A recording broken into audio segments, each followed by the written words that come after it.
ಬೆಂಗಳೂರು ನಗರದ ಬೀದಿಗಳಲ್ಲಿ ನಂಜ ಎಂಬ ಯುವಕ ಒಂಟಿಯಾಗಿ ಬದುಕುತ್ತಿದ್ದ.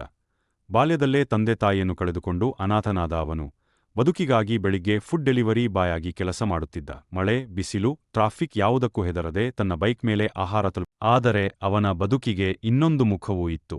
ರಾತ್ರಿಯಾದರೆ ತನ್ನ ಚಿಕ್ಕ ರೂಮಿನಲ್ಲಿ ಕರಾಟೆ ಅಭ್ಯಾಸ ಮಾಡುತ್ತಿದ್ದ. ಗೋಡೆಯ ಮೇಲೆ ಗುರುಗಳ ಚಿತ್ರ, ಹಳೆಯ ಪಂಚಿಂಗ್ ಬ್ಯಾಗ್ ಮತ್ತು ಅವನ ಕನಸು ಅನ್ಯಾಯದ ವಿರುದ್ಧ ಹೋರಾಡುವುದು. ಒಂದು ರಾತ್ರಿ ಡೆಲಿವರಿ ಹೋಗುವಾಗ ಕೆಲವು ದುಷ್ಕರ್ಮಿಗಳು ಒಬ್ಬ ನಿರಪರಾಧ ಹುಡುಗಿಯನ್ನು ಮೋಸ ಮಾಡಿ ಕಿರುಕುಳ ಕೊಡುತ್ತಿರುವುದನ್ನು ನಂಜ ನೋಡುತ್ತಾನೆ. ತನ್ನ ಕರಾಟೆ ಕೌಶಲ್ಯದಿಂದ ಅವರನ್ನು ಸೋಲಿಸಿ ಹುಡುಗಿಯನ್ನು ರಕ್ಷಿಸುತ್ತಾನೆ.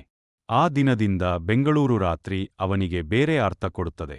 ಫುಡ್ ಡೆಲಿವರಿ ಹುಡುಗರನ್ನು ದೋಚುವ ಗ್ಯಾಂಗ್, ನಿರಪರಾಧ ಜನರ ಮೇಲೆ ನಡೆಯುವ ಮೋಸ, ಮಹಿಳೆಯರ ಮೇಲಿನ ದೌರ್ಜನ್ಯ ಇವೆಲ್ಲದ ವಿರುದ್ಧ ನಂಜ ಗುಪ್ತವಾಗಿ ಹೋರಾಡಲು ಹಗಲು ಡೆಲಿವರಿ ಬಾಯ್, ರಾತ್ರಿ ನಗರದ ರಕ್ಷಕ.